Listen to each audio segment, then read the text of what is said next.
Assalamualaikum warahmatullahi wabarakatuh. Nama saya Seli Puspita, NIM saya 17416262201073. Saya dari Prodi Akuntansi. Di sini saya akan memaparkan hasil laporan kerja praktik saya yang berjudul Pengakuan Pendapatan Jasa Konstruksi pada CV Istiqomah, yang dibimbing oleh Thomas Nadeak, SE, MM. Yang pertama yaitu ada pembahasan. Pembahasan yang pertama adalah latar belakang, dan yang kedua ada tujuan kerja praktik. Yang pertama, latar belakang. CV Istiqomah merupakan perusahaan yang berdiri sejak tanggal 17 Mei 2006. CV Istiqomah merupakan perusahaan yang bergerak dalam bidang pembangunan dan jasa konstruksi. Pendapatan jasa konstruksi CV Istiqomah sesuai dengan progres karyawan pekerjaannya. Perusahaan mengakui bahwa pendapatan yang cukup maksimal. Pendapatan CV Istiqomah menurut pendapatan keseluruhan yaitu mendapatkan kurang lebih sampai 5 miliar ataupun lebih. Jika menurut pendapatan dalam proyek, mendapatkan kurang lebih sampai 2 miliar ataupun lebih.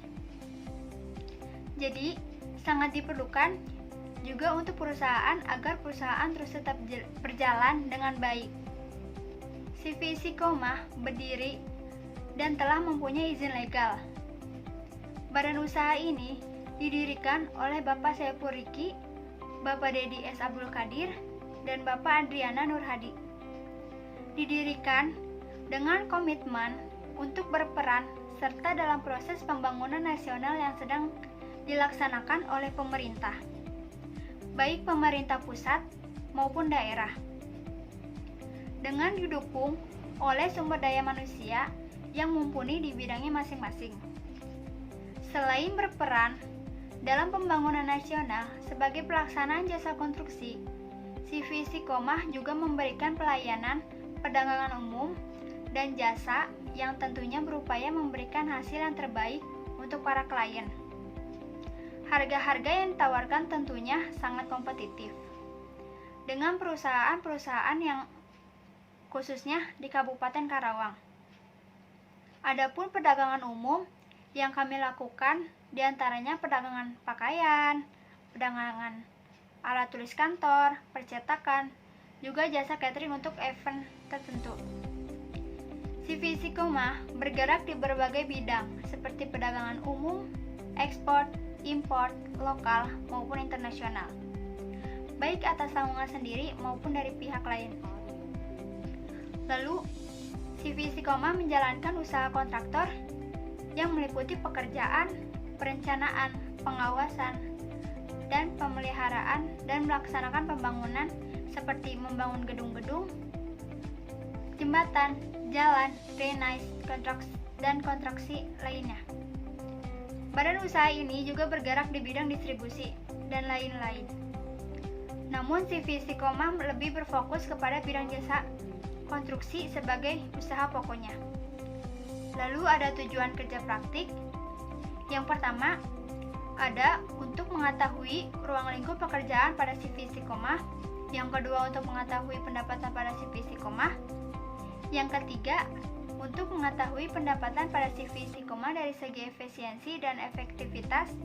Dan yang keempat, untuk mengetahui pelaksanaan realisasi pendapatan pada CV Istiqomah.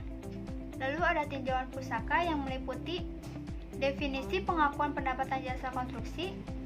Yang kedua, metode pengakuan pendapatan sebelum penyerahan. Dan yang ketiga, metode kontrak selesai. Yang pertama, definisi pengakuan pendapatan jasa konstruksi. Pengakuan merupakan suatu proses penetapan kapan suatu transaksi yang harus dicatat dalam sebuah jurnal, mengacu terhadap prinsip pengakuan unsur laporan keuangan di kerangka dasar penyusunan dan penyajian laporan keuangan atau KDP 2LK. Pendapatan jasa konstruksi dapat bersifat jangka pendek dan jangka panjang. Dalam kontrak jasa, pelaksanaannya mencakup beberapa periode akuntansi, seperti pada kontrak jangka panjang di perusahaan industri konstruksi. Pendapatan diakui dalam periode akuntansi pada saat jasa diberikan. Menurut PSAK 23 Revisi 2010, pendapatan jasa dapat diakui jika tahap penyelesaiannya sesuai dengan syarat bahwa hasil transaksi dapat diestimasi dengan andal. Standar akuntansi keuangan yang mengatur tentang pengakuan pendapatan dan biaya kontrak yang menerbitkan sebuah pernyataan PSAK nomor 34 yang berisi tentang akuntansi kontrak konstruksi. Lalu ada metode pengakuan pendapatan sebelum penyerahan. Pengakuan biasanya digunakan untuk kontrak-kontrak pembangunan jangka panjang, yaitu ada dua metode di antara lain. Yang pertama, ada metode presentasi penyelesaian, yaitu pengakuan pendapatan dan laba kotor. Ini diakui di setiap periode berdasarkan tingkat kemajuan dalam penyelesaiannya suatu pembangunan di dalam perusahaan dalam bentuk presentase. Biaya pembangunan ditambah dengan laba kotor yang diakumulasikan dalam perkiraan suatu lawan persediaan. Dan yang kedua, ada metode kontrak selesai. Pengakuan pendapatan dan laba kotor pada saat kontrak selesai, biaya-biaya pembangunan tersebut diakumulasikan ke dalam perkiraan persediaan dan kemajuan penagihan yang diakumulasikan dalam perkiraan suatu persediaan. Dan yang terakhir ada metode kontrak selesai. Perusahaan harus menggunakan metode kontrak selesai jika satu di antara kondisi berikut ini terpenuhi. Yang pertama, ada perusahaan memiliki kontrak jangka panjang. Yang kedua, perusahaan tidak dapat memenuhi kondisi dalam menggunakan metode presentasi penyelesaiannya.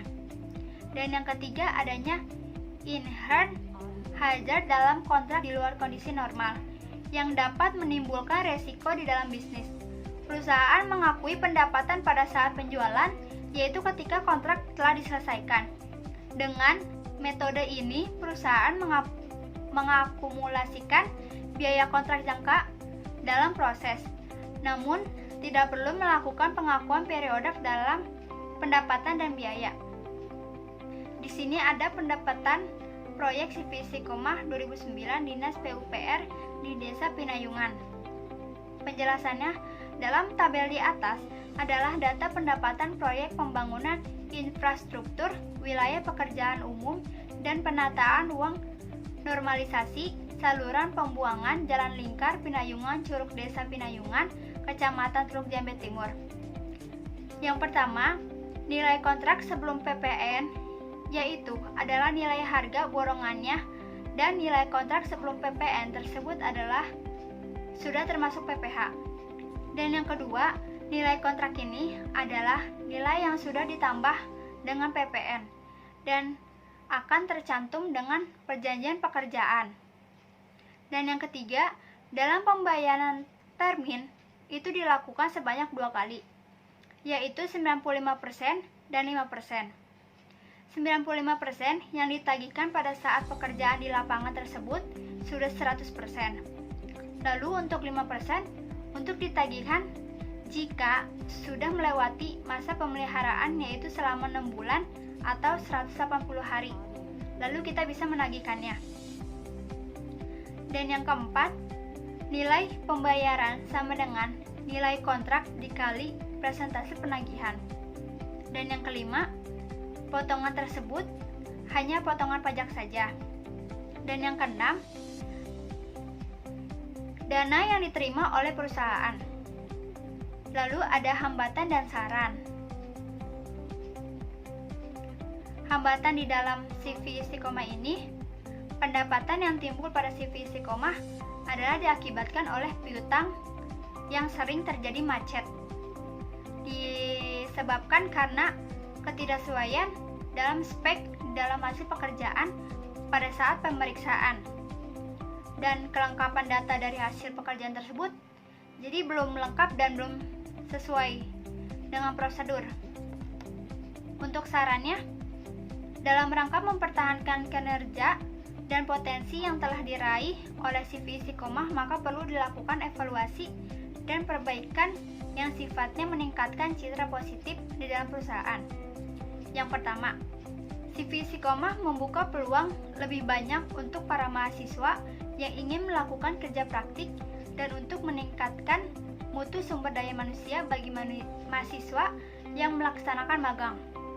Sebaiknya CV Istiqomah memberikan pengarahan job description yang lebih kepada peserta magang yang sesuai dengan rencana kerja praktik dan tujuan praktek kerja lapangan. Dan yang kedua, mekanisme penginputan pendapatan jasa konstruksi CV Istiqomah sudah berjalan dengan baik. Tetapi, terkadang sering terjadi kemacetan di dalam piutang. Akan tetapi, sebaiknya lebih meningkatkan dan memperhatikan keefisiensi dalam prosedur pendapatan. Dan yang terakhir, penulis juga mengharapkan kritik dan saran dalam penulisan laporan di kemudian hari. Terima kasih. Wassalamualaikum warahmatullahi wabarakatuh.